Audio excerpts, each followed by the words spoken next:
नमस्कार दोस्तों, कैसे हो आप सभी। और दोस्तों यूपी पुलिस कांस्टेबल की जो भर्ती है उसके लिए आज का वीडियो है वो आप सभी के लिए बहुत ही स्पेशल वीडियो होने वाला है, क्योंकि यहां पर आज की वीडियो में मैं आपको संपूर्ण जानकारी देने वाला हूं। और दोस्तों किसी भी एग्जाम को पास करने के लिए जो इंपॉर्टेंट होता है वो होता है सिलेबस जानना। देखिए एग्जाम की नोटिफिकेशन होती है, उसमें जो सिलेबस दिया हुआ होता है उसको सभी स्टूडेंट देखते हैं, लेकिन जिनका सिलेक्शन हो जाता है वो एक अलग तरीके से सिलेबस को देखते हैं। वो किस तरीके से देखते हैं? जो पेपर में पूछा जाता है। और आप सभी को एक बात पता है कि जो सिलेबस नोटिफिकेशन में दिया हुआ होता है और जो पेपर में आता है उसमें कितना डिफरेंस होता है। सिलेक्शन लेने वाले और जिनका सिलेक्शन नहीं हो पाता उनमें सिर्फ यही अंतर होता है कि वो इन चीजों को समझ जाते हैं कि क्या क्या चीज है वो पूछी जाती है। हर एक चीज मैं डिटेल से बताने वाला हूं। बहुत ज्यादा एनालिसिस के बाद हर एक टॉपिक को निकाला गया है जो आपके एग्जाम्स में पूछा जाता है, जो यूपी पुलिस कांस्टेबल में आपसे पूछा जा सकता है। और नंबर भी बताने वाला हूं कि कौन सा सिलेबस का कौन सा टॉपिक कितने नंबर का आपके पेपर में आता है, ठीक है। और सारी जानकारी, सबसे पहली बात करें तो एक डाउट आता है सभी स्टूडेंट के बीच में, क्या सर इसको सभी स्टेट के स्टूडेंट फॉर्म को भर सकते हैं या सिर्फ यूपी वाले ही भर पाएंगे? तो दोस्तों आप किसी भी स्टेट से बिलोंग करते हो, चाहे आप हरियाणा से हो, चाहे आप राजस्थान से हो, चाहे आप बिहार से हो, और यूपी वाले तो भर पाएंगे। इसके अलावा आप किसी भी स्टेट से हो आप इस फॉर्म को भर सकते हो। सिर्फ एक कंडीशन है, और वो कंडीशन क्या है कि आप चाहे अपने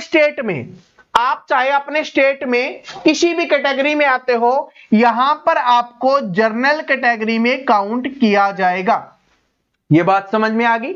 आप अपने स्टेट में किसी भी कैटेगरी में आते हो, चाहे आप एससी में आते हो, चाहे एसटी में आते हो, चाहे ओबीसी में आते हो, आपको यहां पर जर्नल में काउंट किया जाएगा, क्योंकि आप अदर स्टेट से हो। और यूपी वालों को तो अपना पता ही होगा। इसके अलावा जो दूसरी बात है, क्या सर इसमें मेल भर सकते हैं? तो दोस्तों इसमें मेल और फीमेल है, वो दोनों ही इस फॉर्म को भर सकते हैं। ये बातें क्लियर हो गई होंगी सभी स्टूडेंट को। अब हम जो इंपॉर्टेंट बात है जिससे सिलेक्शन होता है, बाकी चीजें तो आपको नोटिफिकेशन में पता चल जाएगा, सारी चीजें जो इंपॉर्टेंट है उसके ऊपर बात कर लेते हैं, जो है आपका सिलेबस, ठीक है। सिलेबस को डिटेल से बताने वाला हूं, फिर से बोल रहा हूं, ऐसा वीडियो शायद ही आपको यूट्यूब पर मिलेगा इतना एनालिसिस के साथ। हर एक टॉपिक अभी आपको इंपॉर्टेंट नहीं लग रहा होगा, हो सकता है कुछ स्टूडेंट को ये बोरिंग भी लगे, ठीक है, क्योंकि पढ़ाई हमेशा बोरिंग होती है। जो रियल होती है ना, जिससे सिलेक्शन होता है, वो हमेशा बोरिंग ही होती है। जब सिलेक्शन हो जाता है, पेपर में अच्छा स्कोर होता है, तब पता चलता है कि उसकी क्या हैसियत थी। ठीक है, तो ये बात समझ में आ गया। तो सबसे पहले हम रीजनिंग की बात करें तो दोस्तों जो आपकी रीजनिंग है, यहां पर देखिए 55 से 60 नंबर की पूछी जाती है। आपकी नोटिफिकेशन में कुछ भी दिया हुआ होगा, लेकिन जो पेपर आता है उसमें इस तरीके का आता है कि 55 से 60 नंबर की आपकी यहां पर रीजनिंग आ रही होती है। यहां पर नंबर नहीं, मैं क्वेश्चंस की बात कर रहा हूं, ठीक है। ये 55 से 60 क्वेश्चंस आपके यहां से रीजनिंग से आ रहे होते हैं। इसके बाद मैथ की बात करें तो लगभग 15 से 20 क्वेश्चंस हैं जो आपके यहां से मैथ से आ रहे होते हैं। किसी शिफ्ट में कम, किसी शिफ्ट में ज्यादा। सर ये कैसे होता है? क्या सिलेबस डिसाइड नहीं है? बिल्कुल ऐसा ही होता है, ठीक है। इसको समझोगे तभी सिलेक्शन ले पाओगे। आगे आपको बताने वाला हूं कि कौन कौन सा टॉपिक होता है, ठीक है। सारे टॉपिक्स निकाले हैं बड़ी मेहनत से, अपने नोट कर लेना हर एक टॉपिक को। बार बार ये वीडियो देखने की आवश्यकता नहीं पड़ेगी, और नोट कर लोगे तो टिक करते हुए चलोगे। सिलेबस आपको कंप्लीट करना है। और यहां पर एक बात पहले ही क्लियर कर देता हूं कि पेपर आपका बहुत जल्दी होने वाला है। आपको यहां पर समय है वो बहुत कम मिलेगा, और बहुत कम समय में आपको बहुत अच्छे से तैयारी करनी है। अब आपके ऊपर डिपेंड करता है। जीके जीएस की बात करें तो यहां पर 37 से 38 क्वेश्चंस आपके आ रहे होते हैं, और इसकी बात करें तो यहां से भी 37 से 38 क्वेश्चंस आपके यहां से आ रहे होते हैं। कुल आपके 150 क्वेश्चंस हैं वो आपके पेपर में पूछे जाते हैं। ये बात आप सभी को क्लियर हो गई होगी। बात समझ में आ गया? ये आपका एग्जाम का पैटर्न रहता है, ये सिलेबस रहता है। सर ये जो 55 से 56 नंबर हैं वो रीजनिंग से आते हैं, तो कौन कौन से टॉपिक्स हैं? सर ये मैथ्स हैं, वो आपके कौन कौन से टॉपिक्स हैं, और आप कौन कौन से सिलेबस का जो हमें पढ़ाने वाले हो? तो मैं आपको बता देता हूं कि आपको रीजनिंग और मैथ्स है वो मैं आपको पढ़ाने वाला हूं, कंप्लीट सिलेबस मैं आपको यहां पर करवा रहा हूं। इसके अलावा मैथ की प्रैक्टिस के लिए आपके पास एक दूसरा टीचर होगा, रीजनिंग की प्रैक्टिस के लिए आपके पास एक दूसरा टीचर होगा, और ये बिल्कुल फ्री ऑफ कॉस्ट हमारे YouTube चैनल पे ही आपको करवाया जाएगा। बिल्कुल फ्री में आपका सिलेक्शन ही हमारा लक्ष्य है, ना कोई पैसे कमाने का कोई वो नहीं है कि हम पैसे कमाने के लिए बोल रहे होंगे कि 2 टीचर्स हैं पैसे दे दो, नहीं, ठीक है, आपका सिलेक्शन करवाना है, वो हमारा एम है। बात समझ में आ गया? अब मैं आपको पहले बता देता हूं, पहले हम बात कर लेते हैं मैथ्स की कि मैथ से कौन कौन से टॉपिक्स आपके यहां पर आ रहे होते हैं। तो सबसे पहले देखिए टॉपिक्स नंबर 1 पे संख्या पद्धति, जिसको आप नंबर सिस्टम बोलते हो। तो दोस्तों यहां से 1 से 3 क्वेश्चंस आ रहे होते हैं। सर इसका क्या मतलब है 1 से 3? इसका मतलब है किसी शिफ्ट में आपसे 1 क्वेश्चन पूछा जाएगा, किसी शिफ्ट में इससे 3 क्वेश्चन पूछे जाएंगे। तो हो सकता है आपकी कोई सी भी शिफ्ट हो सकती है, 3 वाली भी हो सकती है, 2 वाली भी हो सकती है, 1 वाली भी हो सकती है। तो हमें मान के चलना है कि इसमें 1 से 3 क्वेश्चंस आते हैं। अब चैप्टर के आगे लिख लेना, जो नोट कर लो। देखिए फिर से बता रहा हूं, सिलेक्शन वाले हैं ना, जिनका सिलेक्शन होता है, जो चैंपियंस होते हैं, वो अपनी नोट खुद बनाते हैं, अपने नोट्स हैं वो खुद बनाते हैं और टिक करते हुए चलते हैं कि इन चैप्टर को हमें कंप्लीट करना है। बड़ी मेहनत से ये चैप्टर्स निकाले जाते हैं, ठीक है, तो आप भी नोट कर लेना ताकि आपको कोई प्रॉब्लम ना हो। इसके बाद बात करें एलसीएम एचसीएफ की, तो यहां से भी 1 से 3 क्वेश्चंस पूछे जा रहे होते हैं और बहुत ही इंटरेस्टिंग तरीके से मैं आपको पढ़ाने वाला हूं, टेंशन मत लेना। जिसको आज तक मैथ समझ में नहीं आया, जिसको आज तक रीजनिंग समझ में नहीं आई, टेंशन मत लेना, सब कुछ मैं आपको यहां पर समझा रहा हूंगा, ठीक है। इसके बाद आपका अनुपात एवं समानुपात, यहां से आपके 1 से 2 क्वेश्चंस आ रहे होते हैं, किसी शिफ्ट में 1 क्वेश्चन, किसी शिफ्ट में 2 क्वेश्चंस। और यहां पर आंकड़े देखना, जैसे जैसे आगे बढ़ेंगे आंकड़े आपको चौंकाने वाले हैं। रीजनिंग में भी वो चीजें बताने वाला हूं जो सोच के देख के आप सोचोगे सर क्या ऐसा भी होता है, क्या एक एक चैप्टर से 15-15 क्वेश्चंस आ जाते हैं, ये सोचने लगोगे। लेकिन वो आपको पता होना चाहिए कि कौन से चैप्टर से आते हैं, तो वो उसके लिए तो वीडियो देखना पड़ेगा। इसके बाद देखिए क्या है प्रतिशत, परसेंटेज से आपके 1 से 4 क्वेश्चंस आ रहे होते हैं। लाभ एंड हानि, प्रॉफिट एंड लॉस की बात करें तो यहां पर कम से कम हर शिफ्ट में 2 क्वेश्चन पूछे गए थे और किसी किसी शिफ्ट में यहां से 3 क्वेश्चन भी थे। इंपॉर्टेंस समझ रहे हो, जहां से 15 से 20 नंबर का एक पूरा मैथ आने वाला है, उससे 2 से 3 क्वेश्चन आपके लाभ हानि से मिनिमम आ रहे होते हैं। कितना इंपॉर्टेंट है। इसके बाद बात करें चक्रवृद्धि ब्याज की, तो यहां से 1 से 2 क्वेश्चन है वो आपके लिए आ रहे होते हैं, चक्रवृद्धि ब्याज से 1 से 2 क्वेश्चन। इसके बाद आगे आपका साझेदारी, जिसको बहुत सारे स्टूडेंट इग्नोर कर देते हैं, पार्टनरशिप वाला चैप्टर। एसएससी जीडी में भी मैंने आपको बताया था कि कुछ ऐसे चैप्टर होते हैं जो बाय चांस एग्जाम में पूछे जाते हैं किसी किसी शिफ्ट में, और उनको इग्नोर जो स्टूडेंट करता है वो बाद में पछता रहा होता है। अभी एसएससी जीडी में जिन्होंने पढ़ा था अच्छे से वो सिलेक्शन हो जाएगा उनका, ठीक है। जो रह चुके होंगे कोई भी कमी से, वो ये अपॉर्चुनिटी आपके पास आई है, क्योंकि बोला जाता है कि जिंदगी हर एक लूजर को एक मौका जरूर देती है जिसमें वो विनर बन सकता है। तो आपके पास ये मौका आ रहा है, अब फिर से लग जाओ। गलती हो गई कोई बात नहीं, इस बार नहीं करना, इस बार क्या लेना है, सिलेक्शन आपको लेना है। तो यहां पर बात करें साझेदारी से, पार्टनरशिप से 1 क्वेश्चन आता है, किसी किसी शिफ्ट में, हर शिफ्ट में नहीं आता, किसी किसी शिफ्ट में यहां से 1 क्वेश्चन आ रहा होता है। एवरेज की बात करें तो यहां से आपके 1 से 2 क्वेश्चन है वो आ रहे होते हैं। इसके बाद टाइम एंड वर्क की बात करें तो यहां से भी 1 से 2 क्वेश्चन है वो आपके पेपर में आ रहे होते हैं। अब कुछ स्टूडेंट को लग रहा होगा सर हर चैप्टर से 1 क्वेश्चन आ रहा है, 1 क्वेश्चन 2 क्वेश्चन आ रहे हैं, इसमें मजा नहीं आ रहा। 15 से 20 क्वेश्चन आएंगे, स्कोर करना है तो एक एक करके ही बनेगा।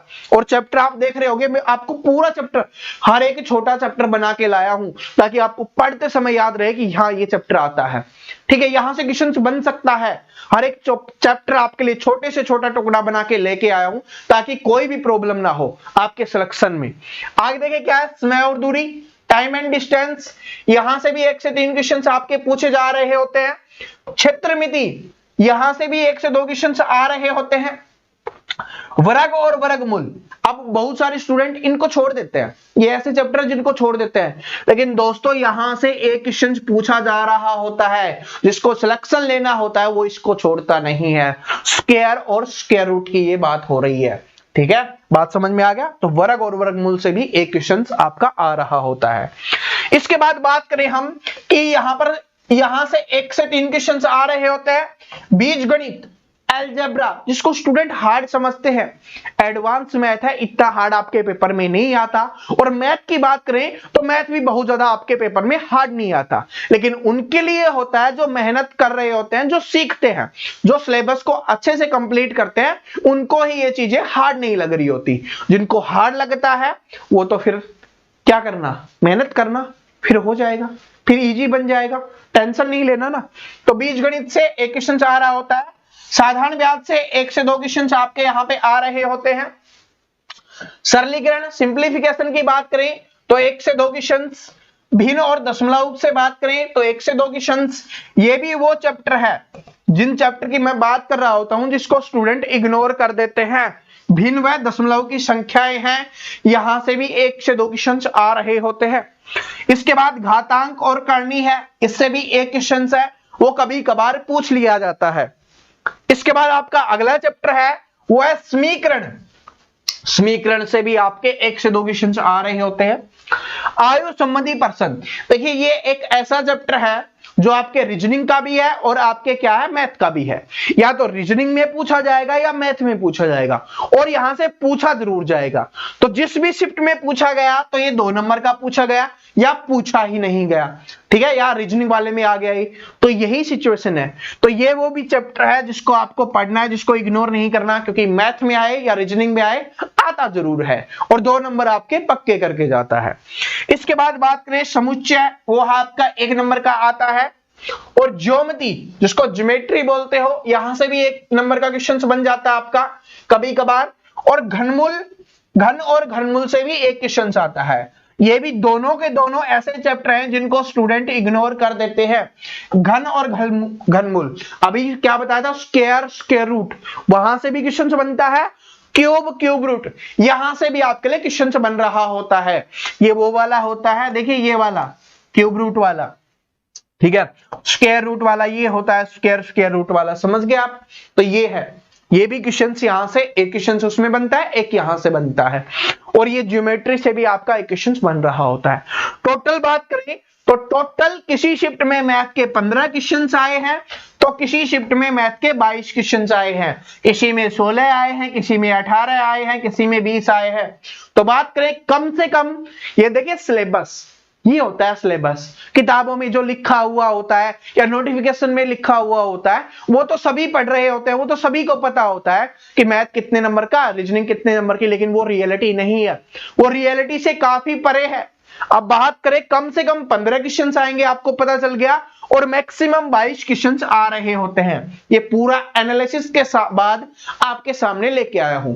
अब रीजनिंग की बात करते हैं, और रीजनिंग के जो आंकड़े होंगे वो बहुत ही चौंकाने वाले होने वाले हैं, देखते रहना तभी पता चलेगा। रीजनिंग की बात कर लेते हैं, क्योंकि देखिए एक बात नोट करवा देता हूं, रीजनिंग एक ऐसा चैप्टर है आपके यूपी पुलिस के लिए, एक ऐसे सिलेबस का हिस्सा है, अगर इसमें आप स्कोर नहीं करोगे तो सिलेक्शन ले नहीं सकते, क्योंकि 60 नंबर तक का भी आपसे रीजनिंग पूछा जाता है। और रीजनिंग को जो स्टूडेंट थोड़ा सा पढ़ लेता है अच्छे से, वो स्कोर बहुत अच्छा कर देता है। लेकिन यहां पर एक बात नोट करने वाली है कि यहां की जो रीजनिंग होती है वो बहुत अच्छे लेवल की होती है। ऐसा नहीं है बिल्कुल इजी नहीं पूछी जाएगी, बहुत अच्छे लेवल की रीजनिंग है, वो आपसे यहां पर पूछी जा रही होगी, ठीक है। एसएससी की होती है ना, उससे थोड़ा अलग होगा, थोड़े अच्छे लेवल का होगा, ठीक है। मैथ यहां पर थोड़ा इजी आता है बाकी और एग्जाम्स की तुलना में, लेकिन रीजनिंग है वो बहुत अच्छी आ रही होती है, ठीक है। देखते हैं सबसे पहले गणितीय संक्रियाएं, तो 1 नंबर का आता है यहां से। इसके बाद करें दिशा ज्ञान परीक्षण, दिशा के बारे में, डायरेक्शन वाला, तो 2 से 4 क्वेश्चन आपके पूछे जा रहे होते हैं, यानी किसी शिफ्ट में 2, किसी में 3, किसी में 4, लेकिन मिनिमम 2 क्वेश्चन, यानी कम से कम तो यहां से 2 क्वेश्चन आपके पूछे ही जाएंगे। आगे देखिए क्या है, सादृश्यता परीक्षण, यहां से 4 से 13 नंबर, ये आंकड़े चौंकाने वाले, पहले ही मैंने आपको बता दिया था। 4 से 13 नंबर, किसी शिफ्ट में 4 नंबर, किसी में 8, किसी में 10, किसी में 12 और किसी में 13। तो 13 क्वेश्चंस, एक ही सब्जेक्ट के एक ही टॉपिक से 13 क्वेश्चंस आना बहुत बड़ी बात होती है। तो इसलिए बोल रहा हूं कि इस क्लास को, इस वीडियो को पूरा जरूर देखना और अपने जो नोट्स है उसमें जरूर लिख लेना स्टार्टिंग में, क्योंकि बहुत इंपॉर्टेंट है, बहुत मेहनत लगती है इन चीजों को, इन आंकड़ों को जुटाने के लिए। तो क्या है कि 4 से 13 नंबर, 13 नंबर आने बहुत बड़ी बात है एक ही चैप्टर से। और अभी तो इसका दूसरा पार्ट वो दिखाने वाला हूं, सादृश्यता का है ना, वो और भी पूछा जाता है, वो आगे भी आओगा, वो आपको तब पता चल जाएगा। ठीक है, समझ में आ गया? तो यानी कि ये बहुत ज्यादा इंपॉर्टेंट आपके लिए रहने वाला है ये वाला चैप्टर। ठीक है, और कल से ही हमारी क्लासेस शुरू हो रही है, चाहे वो रीजनिंग की हो, चाहे वो मैथ की हो, चाहे वो जीके की हो, सभी की क्लासेस आपके लिए बहुत जल्दी ही शुरू हो रही है, कल से ही। इसके बाद बात करें कथन वाले क्वेश्चंस, तो यहां से 1 से 2 क्वेश्चंस आते हैं जो नॉर्मली हो गया। लेकिन आगे देखिए, श्रृंखला वाले, सीरीज वाले जो क्वेश्चंस होते हैं वो 4 से 11 क्वेश्चंस आपके यहां पर पूछे जा रहे होते हैं। यानी कम से कम है वो 4 नंबर का और ज्यादा से ज्यादा 11 नंबर का, सिर्फ एकमात्र चैप्टर, एक चैप्टर 11 क्वेश्चंस आ गए, बल्ले बल्ले हो गई। तो इसलिए इस चैप्टर को बहुत अच्छे से आपको पढ़ना पड़ेगा, तभी आप यहां से स्कोर कर पाओगे। और दोस्तों, जो पेपर में जो हार्ड क्वेश्चंस बनता है ना, वो यहां से ही बनता है, सीरीज से ही बनता है। जो पढ़ने वाले स्टूडेंट नहीं होंगे ना, वो इसको कभी भी नहीं कर पाएंगे। और 11 नंबर का आ गया, और अगर नहीं कर पाए तो फिर तो सिलेक्शन से दूर चले जाओगे। ठीक है, तो पढ़ना बहुत अच्छे से है, अच्छे अच्छे क्वेश्चंस पढ़ने हैं, चाहे 1 क्लास लो, 2 क्लास, 3 क्लास, 4 क्लास, 5 क्लास, जितनी भी क्लास में आपको समझ में आए, जब तक आप तैयार नहीं हो जाते उतनी क्लास मैं आपको यहां पर करवाने वाला हूं। जब तक आप पूर्णतः तैयार नहीं हो जाते, जब तक आपको अच्छे से समझ में नहीं आ जाता, आप हर जगह नहीं करने लग जाते सीरीज वाले क्वेश्चंस, तभी हम नेक्स्ट चैप्टर पे चलेंगे। बात समझ में आ गया? तो ये कॉन्फिडेंस आपके पास होना चाहिए कि हम यहां से 4 डालेंगे। इसके बाद बात करें शब्द रचना का, तो यहां से एक क्वेश्चन बनता है किसी किसी शिफ्ट में। इसके बाद घड़ी है, वो भी बिल्कुल 1 नंबर की आती है आपकी। यहां से कथन एवं तर्क वाले जो क्वेश्चन होते हैं वो आपके 1 से 3 आ रहे होते हैं। ठीक है, 1 से 3 बिल्कुल इजी बना देंगे, टेंशन मत लेना। इसके बाद मानसिक अभिरुचि, अब देखिए मानसिक अभिरुचि का जो चैप्टर है वो 1 क्वेश्चन भी पूछा गया है और 16 क्वेश्चन भी पूछे गए हैं। तो इसका मतलब हो सकता है, देखिए पता है क्या होता है इन चीजों में, मैं आपको बताता हूं। जिसने इसको अच्छे से पढ़ा हुआ होता है ना, उसके यहां से कम क्वेश्चंस आते हैं, 5-7 क्वेश्चंस आ जाएंगे उसके पेपर में। और जिसने इसको नहीं पढ़ा उसके में 16 के 16 आ जाएंगे, क्योंकि ऊपर वाला देख रहा होता है कौन कितनी मेहनत कर रहा है। तो मेहनत करने वालों को यहां पर नंबर दिलाता है, उनको सिलेक्शन दिलाता है। और जो नहीं पढ़ने वाला होता, जो एक भी छोटा, क्योंकि बोला गया था ना, एक बचपन से हम सुनते हुए आ रहे हैं कि एक भी बच्चा छूटा तो पोलियो अभियान टूटा। तो उसी तरीके से है, एक भी चैप्टर अगर आपने छोड़ा तो आपका सिलेक्शन है वो आपसे दूर चला जाएगा, वो सिलेक्शन और यूपी पुलिस में जाने का सपना है ना, वो टूट जाएगा। अब आपके ऊपर डिपेंड करता है इस सपने को कैसे जीते हो। ठीक है, तो ये 1 से 16 नंबर का आ रहा होता है, पूरा सिलेबस है। बहुत ज्यादा चैप्टर मैंने बनाए हैं छोटे छोटे, ताकि आपको कोई दिक्कत ना हो, हर चैप्टर आपको समझ में आए कि कौन सा चैप्टर कहां से कितने नंबर का आता है। इसके बाद बात करें, ये 1 से 3 नंबर का आ रहा होता है। अगला चैप्टर देखिए, एस मान को चिन्हित करना, यानी कि एस मान कौन सा है, ठीक है, यानी अलग कौन सा है, जो हम करते हुए आ रहे थे ना, भिन्न कौन सा है, वो वाला 2 से 7 क्वेश्चन आते हैं। 2 से 7 क्वेश्चन, समझ जाओ कितना इंपॉर्टेंट रहने वाला है। शब्दों को क्रम में व्यवस्थित करना, बिल्कुल इजी, एक क्लास में समझाने की गारंटी मेरी है। एक क्लास ले लेना, इसकी समझाने की गारंटी मेरी है, और 1 से 2 क्वेश्चन आपके यहां से पूछे जा रहे होते हैं। ठीक है, आगे देखते हैं आपकी कोडिंग डिकोडिंग। तो कोडिंग डिकोडिंग है वो 3 से 8 नंबर की आ रही होती है। और कोडिंग डिकोडिंग इंपॉर्टेंट चैप्टर और हमारे लिए सबसे इजी चैप्टर, जिसको हम बोलते हैं ना कि हलवा पूरी खाते हुए भी कर देंगे। ठीक है, समझ रहे हो? तो वही है, कर देंगे, टेंशन मत लेना। इसके बाद है आपका कैलेंडर वाला चैप्टर। ये तो आपका 1 से 3 नंबर का आ रहा होता है। कैलेंडर बिल्कुल इजी होता है, जो समझ जाएगा। थोड़ा सा समझने में दिक्कत है, एक बार समझ गए फिर तो उखाड़ फेंकोगे, ठीक है। और फिर से बता देता हूं कि रीजनिंग है यहां पर बहुत अच्छे लेवल की आ रही होती है, बिल्कुल इजी यहां पर नहीं आ रही होती है। इसके बाद बात करें आकृति श्रृंखला की, तो यहां से आपके 2 से 5 क्वेश्चन आ रहे होते हैं आकृति वाले, आकृति श्रृंखला सीरीज वाला, कि आकृति को सीरीज में लगाना है। 3 आकृति दी हुई है, एक चौथी आकृति आपको बतानी है। श्रृंखला वाला मैं पहले भी बता चुका हूं। देखिए ये वाला था आपका, यहां पे कहां पे गया, एक सेकेंड के लिए। श्रृंखला वाला 11 क्वेश्चन, श्रृंखला परीक्षण वाला। लेकिन ये आकृति वाला चैप्टर है ना, ये श्रृंखला का, ये उसी में जोड़ लो। 11 तो पहले से थे और 5 और आगे 16 नंबर का आकृति आ जाता है। ये आपके ऊपर डिपेंड करता है। सॉरी, श्रृंखला वाला है ना, वो 16 नंबर का आ जाता है। ये आपके ऊपर डिपेंड करता है इसको किस तरीके से लेते हो, किस तरीके से इस चैप्टर को आप पढ़ रहे होते हो। आगे देखिए क्या है कि रक्त संबंध, वो है आपका 2 से 3 नंबर का। जो ब्लड रिलेशन वाला चैप्टर है वो 2 से 3 नंबर का। लेकिन यहां से फिक्स है कि मिनिमम 2 पूछा जाता है और मैक्सिमम 3, 2 नंबर भी कम नहीं होते। आकृति वर्गीकरण, आकृतियों को बांटना, 1 से 6 नंबर का आता है। यहां से पहले ही बता रहा हूं, आकृति वाला देख लेना कितने इंपॉर्टेंट आपके लिए रहने वाला है। एक पहले श्रृंखला वाला आ गया था, आकृति वर्गीकरण अलग अलग बांटना 1 से 6 नंबर का आ गया है। आकृति निर्माण करना, आकृति को बनाना, यह भी आपका 1 नंबर का पूछा जाता है। लगभग 10 से 12 नंबर का तो अभी तक हो चुका है आकृति वाला, और अभी और आएगा। काटना मोड़ना, कागज को काटना और मोड़ना, ये भी आकृति वाले में ही हम इसको काउंट कर लेते हैं। 1 नंबर का आपका यहां से आ रहा होता है। इसके बाद आपका क्रम व्यवस्था परीक्षण, यानी क्रम में बैठाना, ठीक है। जो क्रम में बैठाने वाला चैप्टर है ना, वो आपका यहां से 2 से 3 नंबर का आ रहा होता है। और चैंपियंस इनको समझ जाएगा, पासा होता है वो 1 से 3 नंबर का आपका यहां पर आ रहा होता है। देखिए रीजनिंग का सिलेबस है वो 60 नंबर का आने वाला है, ठीक है। तो सिलेबस भी बहुत बड़ा होगा, ठीक है। बाकी एसएससी वाले एग्जाम्स की तरह नहीं छोटा सा होगा कि लगभग 20 चैप्टर आ जाएंगे, काम चल जाएगा। यहां पर 30 से ज्यादा चैप्टर आपके लिए बन रहे होते हैं और सारे चैप्टर आपके लिए लेके आया हूं, ठीक है। हो सकता है बुक्स में, एक बुक्स में ना मिले, आपको 2 बुक से पढ़ना पड़े, आपको 3 बुक से रिविजन करना पड़े, ठीक है।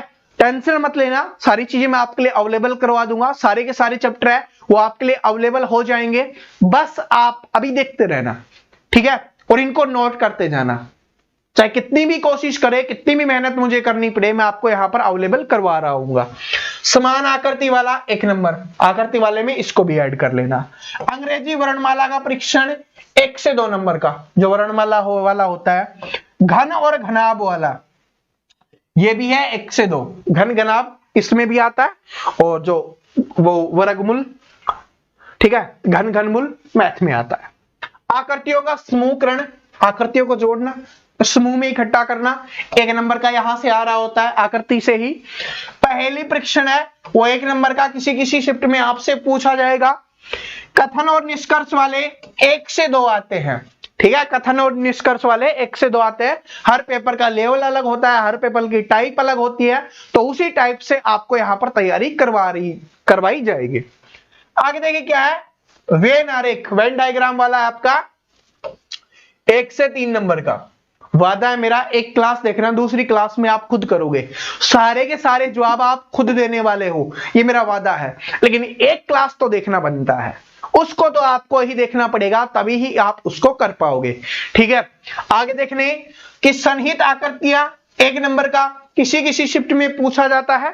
चैप्टर समझ नहीं आ रहा ना, करवाऊंगा जब आपको सब कुछ समझ में आ जाएगा, पहले ही बता दिया जाएगा कि ये वाला चैप्टर है, ऐसे टाइप के क्वेश्चंस आते हैं और पेपर में इस टाइप के आ रहे हैं।